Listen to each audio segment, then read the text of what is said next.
తెలంగాణలో కొందరు నాయకులు ఇక్కడ అనేవారు ఏమని, మీ కాన్సెప్ట్ చాలా పెచ్చగా ఉంది అని కొందరు నాయకులు పదే పదే అనేవారు. ఇప్పుడు అవి లేకుండా పోయినాయి అన్నారు. అందులో దిష్టి అని వాడలేదు, తెలంగాణ ప్రజలని వాడలేదు, తెలంగాణ నాయకులని వాడలేదు, కొంతమంది అన్నారు. అది కరెక్ట్ చేసుకోవాలి. తెలంగాణ ప్రజలను కానీ తెలంగాణ దిష్టి అనేవాడు వాడారు కానీ కొంతమంది నాయకులు అన్నారు. దిష్టి అనేవాడు వాడారు పవన్ కళ్యాణ్, కొంతమంది ప్రజలు అనలేదు. అవును, అనలేదు. ఎస్, ఆనాడు తెలంగాణ ప్రజలు అన్నాడు అంటున్నాను. ఇక్కడ దిష్టి ఇక్కడ నేను మాట్లాడేది ఏంటంటే, కాళోజీ గారు ఒక మాట మాట్లాడారు. ఏంటంటే స్వతంత్ర రాష్ట్రంలో అవినీతి చేసేవాడిని ఇక్కడే బొంద పెడతామని చెప్పారు ఆయన రచనలు.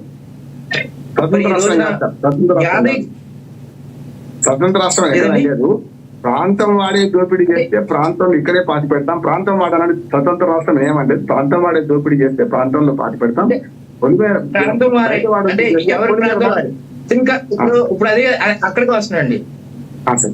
ఇప్పుడు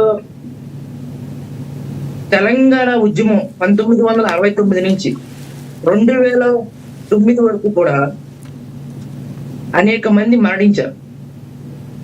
వారి మరణించిన వాటిలో యాదయ్య గారు ఉన్నారు, శ్రీకాంతాచారి ఉన్నారు, వేణుగోపాల్ రెడ్డి ఉన్నారు. వీళ్ళంతా ఆత్మార్పణం చేశారు. మరి ఆ కుటుంబాలు ఇప్పుడు మాట్లాడుతున్న పొన్నం గారు కానీ, కేసీఆర్ గారు కానీ, కేటీఆర్ గారు కానీ వాళ్ళ కుటుంబాలకే టికెట్లు ఇస్తానని చెప్పారు. అసలు ఇచ్చారా? ఇప్పుడు నేను తెలంగాణలో ఉన్నటువంటి నాయకులు నేను ప్రశ్నిస్తున్నాను. ఏంటంటే తెలంగాణ కోసం అసువులు బాసినటువంటి శ్రీకాంతాచారి ఈ కుటుంబాలకి మీరు ఎందుకు టికెట్లు ఇవ్వలేదు? మీరు ఏం చెప్పారు? తెలంగాణ కోసం ఎవరైతే బలిదానాలు చేశారో వారి కుటుంబాల వారికే టికెట్లు ఇస్తామని చెప్పారు.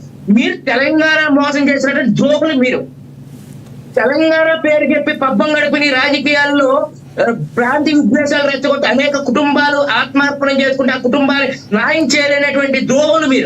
మీరు మాట్లాడేటువంటి నైతిక అర్హత లేదు. శ్రీనివాస గౌడ్ అని చెప్పి ఒక కానిస్టేబుల్ తెలంగాణ డ్యూటీలో జై తెలంగాణ అన్నందుకు ఆయన సస్పెండ్ చేస్తే 3 సార్లు తెలంగాణలో స్వతంత్ర తెలంగాణలో ఏర్పడిన 3 ప్రభుత్వాల్లో న్యాయం చేయలేనటువంటి దద్దమ్మ మీరా మాట్లాడేది? టాపిక్ మీద మాట్లాడండి సార్. టాపిక్ రండి సార్. నిన్న కూడా చెప్తానండి. రామోహన్ గారు ఆగండి. నేను చెప్పాను కదా, రామోహన్ గారు ఆగండి. నేను చెప్పాను కదా, టాపిక్ లోకి వస్తారేనా? రామోహన్ గారు ఆగండి. పవన్ కళ్యాణ్ గారు అభిమాని కాదు సార్, ఆత్మ కోసం ఇది. చనిపోయిన కుటుంబాలని నాశనం చేసేసారండి. నా ఫ్రెండ్ శ్రీకాంతాచారి మా ఫ్రెండ్ అండి ఆయన. సార్ మీరు రామోహన్ గారు నేను మాట్లాడినప్పుడు మాట్లాడలేదు సార్. ఇక్కడ నన్ను కంప్లీట్ గారు తెలంగాణ కోసమే మాట్లాడలేదు, తెలంగాణ ఉద్యమం కోసమే మాట్లాడుతున్నా. నేను తెలంగాణలో ఉద్యమంలో బలిదానాలు చేసినటువంటి నా స్నేహితులు ఎంతో మంది ఉన్నారండి. వారి కుటుంబాల దగ్గరికి వెళ్తున్నాను నేను. వరంగల్లో ఉన్నారు మా స్నేహితులు. వాళ్ళ దగ్గరికి వెళ్తుంటే ఇప్పటికీ కూడా, అయ్యా మేము ఉద్యమాల పేరుతో మా కుటుంబం చిన్న భిన్నం అయిపోయింది, మా అబ్బాయి చదువు మానేశాడు, బీటెక్ సెకండ్ ఇయర్ లో చదువు మానేశారు, ఇప్పుడు చదువుకి వెళ్లకుండా టాబీ పనికి వెళ్తున్నాడని కుటుంబాలు, లక్షలాది కుటుంబాలు ఉన్నాయండి ఈ రోజున. వారి యొక్క ఆవేదన తీర్చవలసినటువంటి నాయకులు ఇంకా తెలంగాణ పేరు చెప్పి మాట్లాడుతూ ఉన్నారు. మిగులు బడ్జెట్ తో ఉన్న తెలంగాణ రాష్ట్రాన్ని నాశనం చేసింది ఎవరు? ఫామ్ హౌస్ తో వేలాది ఎకరాలు తెలంగాణ భూములు దోచుకున్నది ఎవరు? వీళ్ళు కదండి. వీళ్ళు కదా శిక్షించాల్సింది. తెలంగాణ ద్రోహులు వీళ్ళు కదా. మరి తెలంగాణ ద్రోహులు, తెలంగాణకు అన్యాయం చేసిన వాళ్ళు తెలంగాణ ద్రోహులు అవుతారు. మరి దాంట్లో వేరే వ్యక్తులు ఎలా అవుతారు తెలంగాణ ద్రోహులు? తెలంగాణ కోసం ప్రాణదానాలు చేసినటువంటి వ్యక్తులకి ఈ రోజున కనీసం పట్టించుకోకుండా వదిలేశారు. రెక్కాడితే డొక్కాడిన అనేక కుటుంబాలు, ఉస్మానియా విద్యార్థులు వేలాది మంది జాబులు పోగొట్టుకున్నారు. దాదాపు ట్రాన్స్కో, జెన్కో, పోలీస్ శాఖలో దాదాపు 270 మంది జాబులు పోగొట్టుకుంటే 3 ప్రభుత్వాలు వచ్చిన ఈ రోజు వరకు కూడా తెలంగాణ ఉద్యమం కోసం జాబులు పోగొట్టుకున్న వాళ్ళకి ఎందుకు మీరు ఆదుకోలేదు అని అడుగుతున్నాను. అంటే ఆ కుటుంబాలు రోడ్డును పడిపోలా? మీ తెలంగాణ వచ్చి మీ పదవుల కోసం, మీ రాజకీయ పబ్బం కోసం, మీరు అవినీతి సంపాదన కోసం ఈ రోజున తెలంగాణ కోసం బలిదానాలు చేసిన కుటుంబాలు నాశనం అయిపోవాలా? జీవోత్సవాల్లో బతుకుతున్నారు. నా ఫ్రెండ్ శ్రీనివాస్ గౌడ్ అండి, అతను నా స్నేహితుడు. మీ ఇద్దరం కలిపి ఎస్ఐ ప్రిపేర్ అయ్యాం. జై తెలంగాణ అన్నందుకు ఆయన జాబ్ తీసేశారు. 3 ప్రభుత్వ కాలాల్లో కూడా ఇప్పటికీ కూడా 12 సంవత్సరాల పైన అయ్యింది, 13 సంవత్సరాల కాలం అవుతుంది, ఇప్పటికీ జాబ్ ఇవ్వలేదండి. ఆయన ఒక చిన్న సంస్థ నడుపుకుని బతకవలసి వచ్చిందండి. అంటే తెలంగాణ రైట్. అయ్యప్ప గారు ఒకటి చెప్పండి. నిన్న పవన్ కళ్యాణ్ గారు చేసిన వ్యాఖ్యల ద్వారా పవన్ కళ్యాణ్ గారు తెలంగాణ మీద విషం చిమ్ముతున్నారనే కొంతమంది నేతలు ఉంటే, అసలు ఆవిర్భావ దినోత్సవం రోజే పవన్ కళ్యాణ్ గారు పెట్టాల్సిన అవసరం ఏంటి? మరొక రోజు పెట్టుకోవచ్చు కదా. కారణం ఏదైనా ఉందంటారా? సార్, తెలంగాణలో ఆయన జీవిస్తున్నారు. ఆయన ఇల్లు తెలంగాణలో ఉంది. ఆయన కూడా తెలంగాణ పక్క రాష్ట్ర ఉప ముఖ్యమంత్రి, అది మర్చిపోతున్నారు మీరు. ఎక్కడ జీవించినా కూడా సార్ పక్క రాష్ట్రంగా సార్. ఒకటి ఇప్పుడు నేను ఒకటి చెప్తానండి, ఆయన మొత్తం ఆయన ఉన్నది అంతా కూడా ఇప్పుడు మన పక్క రాష్ట్రాల్లో ఇప్పుడు బండారు దత్తాత్రేయ గారు పక్క రాష్ట్రం గవర్నర్, అంత మాత్రం తెలంగాణ వాసి కాకపోతారండి? అంటే పక్క రాష్ట్రానికి గవర్నర్ అయినంత మాత్రాన ఈ వాసి కాదు కదా. ఇప్పుడు నేను చాలా మంది ఆంధ్రాలో జీవించి ఉన్నటువంటి వ్యక్తులు ఎంతో మంది మైగ్రేట్ అయ్యి అక్కడ జాబుల కోసం వలస వచ్చి అక్కడే వాళ్ళ జీవన విధానం సాగించారు. ఆ రకంగా అయితే కేసీఆర్ గారి విజయనగరం అని చెప్పి ఆధారాలతో కూడా చెప్తున్నారు.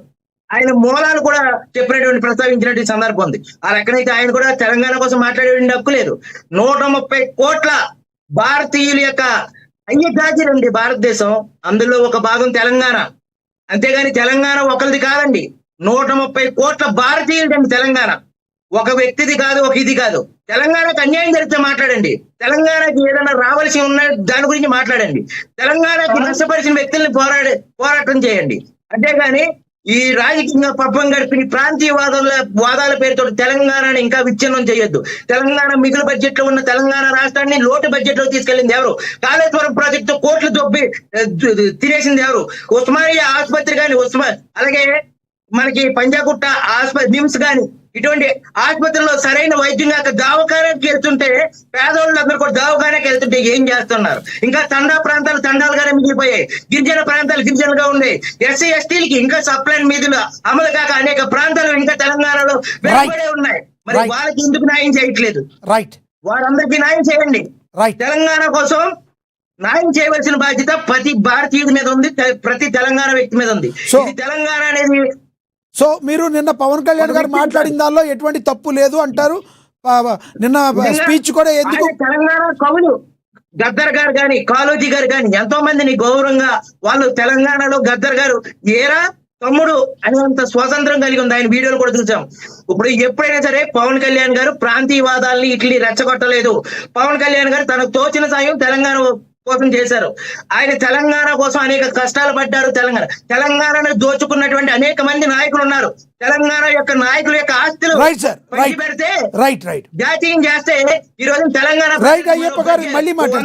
తరగని బడ్జెట్లో కూడా పెట్టచ్చు.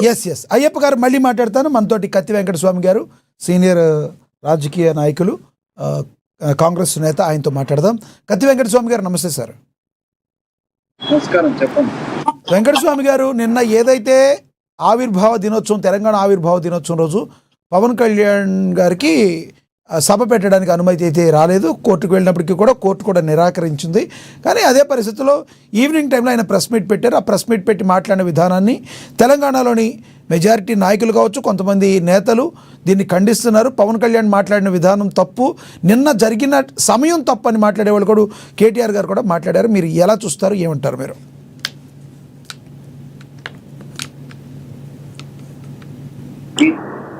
మిత్రులు అయ్యప్ప గారికి, మీకు నమస్కారం.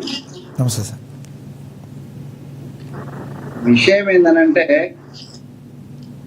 చర్చ అంతా ఒక అతిథి నటుని గురించి చర్చ జరుగుతుంది. అయ్యప్ప గారు అన్నట్టుగా ఇక్కడ ఇల్లు ఉండొచ్చు,